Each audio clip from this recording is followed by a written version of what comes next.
Hello guys, welcome to my YouTube channel. So இந்த வீடியோவில் நம்ம எதை பற்றி பார்க்க போகிறோம்னா, பஞ்சாயத்து செக்ரட்டரியோட இன்டர்வியூவில் கேட்க போகிற முக்கியமான கொஸ்டின்ஸ், அதோட ஃப்ரீ பிடிஎஃப் எப்படி டவுன்லோட் பண்ணுறது, இது ரெண்டுமே நம்ம பார்த்துருவோம். ஃபஸ்ட்டு வந்து என்னென்ன முக்கியமான டாபிக்ஸ்னு சொல்லிடுறேன். ஸோ இந்த பிடிஎஃப்பில் வந்து மொத்தமாக நான் வந்து ஒரு 50+ கொஸ்டின்ஸ் கொடுத்துருக்கேன். அதோட முக்கியமான டாபிக்ஸ் வந்து நான் எப்படி எடுத்திருக்கேன்னா, ஜென்ரலாக எல்லா டாப்பிக்லேருந்து வர மாதிரி தான் எடுத்திருக்கேன்.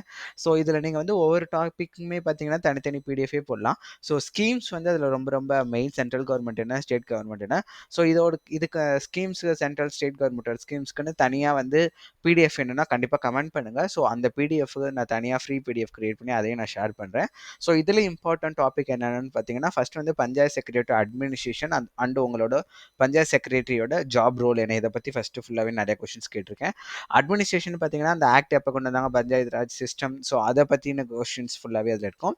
செகண்ட் பார்த்தீங்கன்னா முக்கியமான ஸ்கீம்ஸு, சர்வீசஸ் என்னென்னலாம் கவர்மெண்ட்டில் ப்ரொவைட் பண்ணியிருக்காங்கன்னு போட்டிருக்கேன். ஸோ ஸ்கீம்ஸ் வந்து நான் சொன்ன மாதிரி நிறையா இருக்குது. ஸோ அதை பற்றின வீடியோ வேணும்னா கண்டிப்பாக கமெண்ட் பண்ணுங்கள். நான் அதை வந்து அந்த வீடியோ ப்ரிப்பேர் பண்ணி போடுறேன், அந்த பிடிஎஃப் வந்து ப்ரிப்பேர் பண்ணி ஷேர் பண்ணுறேன். நெக்ஸ்ட் பார்த்தீங்கன்னா பஞ்சாயத்து செக்ரட்டரிக்கு வந்து கண்டிப்பாக கிராம சபா நடத்தணும். அது இல்லாமல் நிறையா மீட்டிங்ஸோ ஏதாச்சும் ஒரு எப்படி சொல்ல, கவர்மெண்ட்லேருந்து ஒரு நோட்டிஃபிகேஷன் வருதுன்னா அதை வந்து மீட்டிங் வச்சு அந்த டாக்குமெண்ட் பண்ணி அதை எல்லாருக்குமே நீங்கள் தான் ஷேர் பண்ணணும். ஸோ அதை பேஸ் பண்ண கொஸ்டின்ஸுமே இருக்கும். கிராம சபா எத்தனை தடவை நடத்துகிறாங்க, என்னென்ன டேட்டில் நடத்துகிறாங்க, ஸோ இதை பேஸ் பண்ண கொஸ்டினுமே இருக்கும்.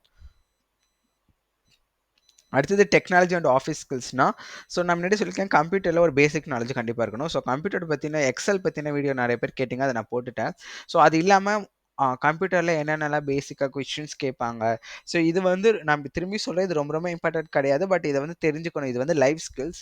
ஒரு வாழ்க்கையில் இப்போ வாழணுமானாலே எந்த ஜாப் போனாலுமே எக்ஸல்லாம் தெரிஞ்சிருக்கணும். ஸோ அதுக்காக இதை கண்டிப்பாக தெரிஞ்சு வச்சுக்கோங்க. ஸோ 5வது பாயிண்ட் பார்த்தீங்கன்னா personality, communication and HR questions. இது ஒன்றுமே கிடையாது. நான் முன்னாடி சொல்லியிருக்கேன் இன்டர்வியூ வந்து 15 மார்க்ஸ், 15 மார்க்ஸ்க்கு. ஸோ அதில் 10 மார்க் தான் நீங்கள் வந்து இன்டர்வியூவில் கேட்க போகிற கொஸ்டின்ஸ். 5 மார்க் வந்து உங்களோட பர்சனாலிட்டி, நீங்கள் எப்படி பேசுகிறீங்க, நீங்கள் கொஸ்டின்ஸ்க்குலாம் எப்படி ஆன்சர் பண்ணுறீங்கிறது தான். ஸோ இதில் ஹெச்ஆர் கொஸ்டின்ஸ்லாம் என்னென்னா, first tell me about your செல்ஃப்னு கேட்பாங்க. ஸோ அதுக்கான எக்ஸ்ப்ளனேஷன் என்னென்னு கொடுத்துருக்கேன். ஸோ ஃபஸ்ட்டு இந்த நீங்கள் பிடிஎஃப் எப்படி இருக்குங்கிறத நான் இந்த வீடியோலேயே ஷோ பண்ணிடுறேன்.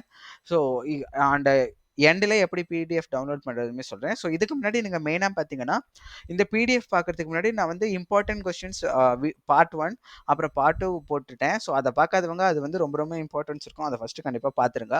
ஸோ அதே மாதிரி அது இல்லாமல் என்னென்ன இம்பார்ட்டன்ட் டாபிக்ஸுங்கிற ஒரு வீடியோவும் போட்டுட்டேன். அப்புறம் உங்கள் வில்லேஜில் பாப்புலேஷன் எப்படி கண்டுபிடிக்கிற வீடியோ, இந்த 4 வீடியோவுமே இதில் வந்து மேஜராக போட்டுட்டேன். இந்த 4 வீடியோவும் பார்த்தீங்கன்னா பிளேலிஸ்ட்டில் பஞ்சாயத்து செக்ரட்டரி இன்டர்வியூக்கு கீழே பண்ணிங்கன்னா அது எல்லாமே கிடைக்கும். ஸோ இது வந்து மேஜராக இந்த டாபிக் பார்த்துட்டு அதுக்கப்புறம் இந்த பிடிஎஃப்குள்ளே வாங்க. ஸோ அடுத்தது பார்த்தீங்கன்னா, ஸோ நான் சொன்னதான். ஸோ 4 வீடியோ நான் போட்டிருக்கேன். இது வந்து பிளேலிஸ்ட் இருக்குது, கண்டிப்பாக பாருங்கள். ஸோ இது இல்லாமல் பார்த்தீங்கன்னா, இப்போ கொஸ்டின் அண்ட் ஆன்சர் மெத்தட், நான் இப்போ கொஸ்டின் வந்து ஒரு 5 செகண்ட் டைம் கொடுத்து அதில் உங்களால் ஆன்சர் பண்ண முடியுதான்னு செக் பண்ணிவிட்டு அதுக்கான ஆன்சர் என்ன, ஸோ அந்த மாதிரி வீடியோ வேணாலும் கண்டிப்பாக கமெண்ட் பண்ணுங்கள். ஸோ அது இல்லாமல் நீங்கள் வேறு என்னென்ன டாபிக்ஸ் ரிலேட்டட் வேணும் அப்படிங்கிறத கண்டிப்பாக கமெண்ட் பண்ணுங்கள். நீங்கள் கமெண்ட் பண்ணால் தான் எனக்கு தெரியும். ஸோ நம்ம டைம் வேஸ்ட் பண்ணாமல் பிடிஎஃப்குள்ளே போய் பார்த்துடலாம். ஸோ பிடிஎஃப் வந்து ஃபஸ்ட்டு எப்படி நான் கொடுத்துருக்கேன்னா கூகுள் டிரைவில் கொடுத்துருக்கேன். ஸோ இந்த மாதிரி தான் ஓப்பன் பண்ணிங்கன்னா ஒரு லிங்க் மாதிரி வரும். இதில் இங்கே இருக்குது பார்த்தீங்களா, இந்த ஆப்ஷன் கிளிக் பண்ணிங்கன்னா டவுன்லோட் ஆகிடும். ஃபஸ்ட்டு எடுத்தோடனே போனஸ் கொஸ்டின் உங்களை பற்றி சொல்லுங்கள், del me about your self, இது கண்டிப்பாக கேட்பாங்க. ஸோ அதுக்கு கீழே பார்த்தீங்கன்னா வந்து 50 கொஸ்டின். ஸோ இது இல்லாமல் ஒரு 50 கொஸ்டின்ஸ் கீழே இருக்கும். ஸோ நான் இந்த போனஸ் கொஸ்டின் நான் முன்னாடியே சொல்லிகிட்டே இருக்கேன், உங்களை பற்றி சொல்லுங்கிறதுக்கு ஆன்சர் வந்து நேச்சுரலாக இருக்கணும். நீங்கள் மெமரைஸ் பண்ணி படிச்சுட்டு போய் சொல்கிறீங்கிறது அங்கே வந்து தெரியவே கூடாது. ஸோ டக்குன்னு ஒரு டாபிக் முடிஞ்சு அப்படிலாம் யோசிக்கக்கூடாது, டக்கு டக்குன்னு சொல்லுங்கள். ஸோ அது இல்லாமல் இங்கே 50 கொஸ்டின்.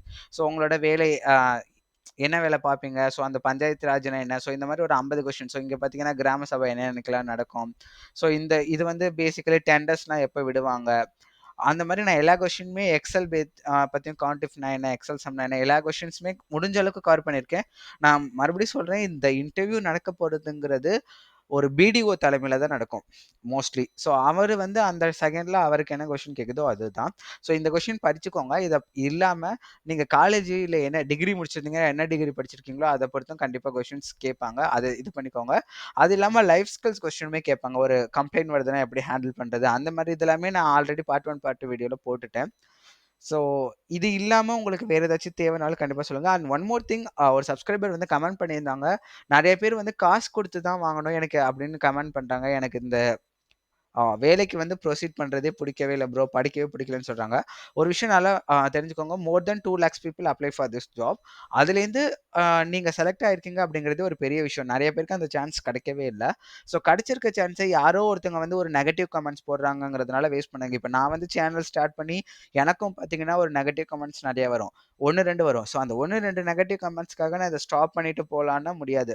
ஸோ இத வந்து நான் ஒரு பார்ட் டைம் மாரி பண்ணிட்டு இருக்கேன். ஸோ நான் ஃப்ரீ டயத்துல இத பண்ணிட்டு இருக்கேன். அந்த மாரி தான். ஸோ நீங்க ஆல்ரெடி ஃபுல் டைம்ல ஏதோ ஒரு ஒர்க்கோ ஏதோ ஒண்ணு பண்ணிட்டு இருப்பீங்க. இந்த எக்ஸாம்னு ஒண்ணு எழுதுறீங்க. இதுக்கான ஒரு சான்ஸ் ஒண்ணு இங்க இருக்கு. ஸோ இந்த எக்ஸாம்க்கு நீங்க அப்ளை பண்ணி உங்களுக்கு இன்டர்வியூக்கு செலக்ட் ஆனதே ஃபர்ஸ்ட் பெரிய விஷயம். அதுக்கே உங்கள ஃபர்ஸ்ட் கங்ராச்சுலேட் பண்ணிக்கோங்க. ஸோ இந்த இன்டர்வியூ ப்ராசஸ் முடிவுல ஒருவேளை இந்த ஜாப் கிடைச்சிச்சுன்னா அது ரொம்ப ரொம்ப சந்தோஷம். கிடைக்கலனாலும் இந்த ஜாப் இல்லன்னா அடுத்த ஜாப். ஸோ இந்த மைண்ட் செட்டுக்கு ஃபர்ஸ்ட் வந்துருங்க. ஸோ இதுக்கான இந்த விஷயங்கள் இது எல்லாமே நீங்க தெரிஞ்சுக்கிறீங்க பார்த்தீங்களா? இந்த ஒரு 50 கொஸ்டினா இருக்கட்டும், இப்ப எக்ஸெல் பத்தினதா இருக்கட்டும், ஒரு டேட்டா என்ட்ரி ஜாப் போணும்னா கண்டிப்பா எக்ஸெல் மேஜரா கேட்பாங்க. அது இல்லாம இப்போ ஒரு பஞ்சாயத்துல என்னென்ன டீட்டெயில்ஸ் இருக்கா, இது எல்லாமே வந்து எப்படின்னா, உங்களோட ஜெனரல் நாலேட்ஜ் இது லைஃப்ல கண்டிப்பா யூஸ்ஃபுல்லா இருக்கும். ஏதோ ஒரு இடத்துல கிராம சபை கூட்டம் எத்தன நாளைக்கு நடக்குதுன்னு தெரிஞ்சுக்கிட்டீங்கன்னா, அதுல ஒண்ணும் பெரிய மிஸ்டேக்லாம் கிடையாது. ஸோ படிங்க கண்டிப்பா. முடிஞ்ச அளவுக்கு எழுதுங்க. ஸோ இதுதான் இந்த பிடிஎஃப். இந்த பிடிஎஃப் எப்படி இதோட பிடிஎஃபோட லிங்க் வந்து டிஸ்கிரிப்ஷன் கீழ குடுத்திருப்பேன். ஸோ வீடியோ கீழ டிஸ்கிரிப்ஷன் வரும் இல்லையா? டிஸ்கிரிப்ஷன்ல கண்டிப்பா பிடிஎஃபோட லிங்க் குடுக்குறேன். பிடிஎஃப்ப கிளிக் பண்ணிட்டு ஃபுல்லா படிங்க. ஸோ இந்த பிடிஎஃப்ப ஒரு தடவ படிச்சு முடிச்சுட்டு இது போஸ்ட் ஆயி 1 ஆர் 2 டேஸ்ல கொஸ்டின் அண்ட் ஆன்சர் மாரி நான் வந்து நெக்ஸ்ட் வந்து வீடியோ போடுறேன். ஃபர்ஸ்ட் வந்து இந்த பிடிஎஃப்லேருந்து ஏதாச்சும் ஒரு கொஸ்டின் இருக்கும். அதுக்கு ஆன்சர் நீங்க எப்படி பண்றீங்கன்னு. இன்னொரு முக்கியமான விஷயம் நீங்க இந்த கொஸ்டின் ஆன்சர் டைப்லாம் வந்தீங்கன்னா, இத வந்து நீங்க வந்து மெமரைஸ் பண்ணிட்டு அங்க போய் எழுத போறது கிடையாது. உங்களுக்கு முன்னாடி ஒருத்தர் இருப்பாரு. அவர்கிட்ட இது எல்லாமே நீங்க சொல்லணும். நீங்க சொல்ல சொல்ல அதுலேருந்து ஒண்ணு ஒண்ணா அதுல கேட்பாரு. இப்போ ஒரு 100 நாள் வேலைய பட்டு திட்டத்த பத்தி சொல்றீங்கன்னா, ஸோ அதுலேருந்து அவருக்கு அந்த டயத்துல என்ன கொஸ்டின் கேக்குதோ அத கேட்பாரு. ஸோ முடிஞ்ச அளவுக்கு அந்த கொஸ்டினுக்கு தெரியலன்னு சொல்லாம முடிஞ்ச அளவுக்கு ஆன்சர் பண்ணுங்க. ஸோ இன்னொரு விஷயம் என்னன்னா, நெறைய பேர் வந்து கமெண்ட்ல கேட்குறீங்க, உங்களுக்கு மட்டும் இந்த டீட்டெயில்ஸ் எல்லாம் எங்கேருந்து கிடைக்குதுன்னு. ஸோ அதுக்கான ஆன்சர் ஒண்ணுமே கிடையாது. இந்த டீட்டெயில்ஸ் எல்லாமே அஃபிஷியல் வெப்சைட்ல இருக்கு. ஸோ இந்த கொஸ்டின்ஸ் பஞ்சாயத்து செக்ரட்டரி ஆக்ட்டா இருக்கட்டும், என்னென்ன ஸ்கீம்ஸா இருக்கட்டும், இத பார்க்குறது எப்படின்னா, நான் ஆல்ரெடி வந்து அந்த இம்பார்ட்டன்ட் டாபிக்ஸ்ன்னு சொன்னேன் பார்த்தீங்களா, அந்த வீடியோல போட்டுட்டேன். உங்களோட டிஎன்ஆர்டி வெப்சைட் அஃபிஷியல் வெப்சைட்குள்ள போனீங்கனாலே, அதுல எல்லா டீட்டெயில்ஸுமே இருக்கு. ஸோ இந்த மாரி என்னோட பிடிஎஃப்போ, இல்ல என்னோட கொஸ்டின்ஸோ நான் சொல்ற அந்த விதமோ உங்களுக்கு பிடிக்கல அப்படிங்கிறப்ப, நீங்க கண்டிப்பா அஃபிஷியல் வெப்சைட்ல போயிட்டு உங்களால படிக்க முடிஞ்சா கண்டிப்பா படிங்க. ஸோ இல்ல என் சேனலே உங்களுக்கு நான் கம்யூனிகேட் பண்ற விஷயம் பிடிக்கலனா கூட, நீங்க அந்த மாரி இடத்துல போய் பார்க்குறப்ப, ஸோ நான் வந்து என்ன லிங்க் ப்ரொவைட் பண்ணி எதுல போய் செக் பண்ண சொல்றேனோ, அந்த மாரி வெப்சைட்ல போய் நீங்க அதிலேயே தமிழ் அண்ட் இங்கிலீஷ்ல இருக்கும். அத ஃபுல்லாவே படிச்சு தெரிஞ்சுக்கிட்டீங்கனாலே, கண்டிப்பா உங்களுக்கு அது வந்து யூஸ்ஃபுல்லா இருக்கும். ஸோ இந்த எக்ஸாம் என்ன கொஸ்டின் கேட்பாங்க நான் முன்னாடி சொன்ன மாரி கண்டிப்பா தெரியாது. பட் வந்து ஓரளவுக்கு எல்லா டாபிக்கும் தெரிஞ்சு, ஸோ இந்த ஸ்கீம்ஸ் எல்லாம் எங்க இருக்கும்னா, டிஎன்ஆர்டி வெப்சைட்ல இருக்கும் சார். இந்த டேப் கீழ வரும் அப்படிலாம் சொன்னீங்கன்னா, ஸோ இந்த எக்ஸாமுக்காக ஒரு எஃபர்ட் போட்டிருக்கீங்கன்னா அவருக்கு புரியும். ஸோ அதுதான் இங்க மெயின். அது இல்லாம எப்பவுமே நான் சொன்ன மாரி கொஞ்சம் ஃபார்மலா ட்ரெஸ் பண்ணிட்டு போயிடுங்க. கண்டிப்பா ஒரு பென் ஒண்ணு கையில எடுத்துக்கோங்க. ஸோ ப்ளூ கலர் பென் எடுத்துக்கோங்க. பால் பாயிண்ட் பென் தான் மோஸ்ட்லி யூஸ் பண்ணுவாங்க. ஸோ இன்னொரு விஷயம் நெறைய பேர் கேட்டுட்டே இருக்கீங்க. எக்ஸாம் ஏதாச்சும் எழுத வைப்பாங்களா? எக்ஸாம் ஏதாச்சும் எழுத வைப்பாங்களா? இன்டர்வியூ அப்போன்னு. ஸோ ஒரு முக்கியமான பாயிண்ட் என்னன்னா, இந்த இன்டர்வியூன்னு மட்டும் தான் குடுத்துருக்காங்க. ஸோ அவங்களுக்கு வேணும்னா, ஒரு ஒரு பேப்பர் அண்ட் பென் குடுத்து உங்களுக்கு தமிழ்ல ஏதாச்சும் ஸோ நீங்க அதுக்கு படிச்சுட்டுலாம் போகணும்னு அவசியம் இல்ல. ஸோ தமிழ் உங்களுக்கு எழுத தெரியுதா? அப்படிங்கிறத மட்டும் செக் பண்ணி பார்ப்பாங்க. அவ்வளோதான். ஸோ இது ரொம்ப ஒரு ஈஸியான ஜாப் தான். இதுக்கு ஈஸியான அ செலக்ஷன் ப்ராசஸ் தான். ஸோ கண்டிப்பா சப்ஸ்கிரைப் பண்ணுங்க, கமெண்ட் பண்ணுங்க. கண்டிப்பா இந்த பெல் ஐகான் பிரஸ் பண்ணிக்கோங்க. ஸோ நான் வேற ஏதாச்சும் வீடியோ போட்டாலும் உங்களுக்கு நோட்டிஃபிகேஷன் வருதான். சப்ஸ்கிரைப் பண்ணிட்டு அந்த பெல் ஐகான் பிரஸ் பண்ண சொல்லிக்கிறேன். So all the best. எல்லாரும் நல்லா பெர்ஃபார்ம் பண்ணுங்க. பாய் பாய்.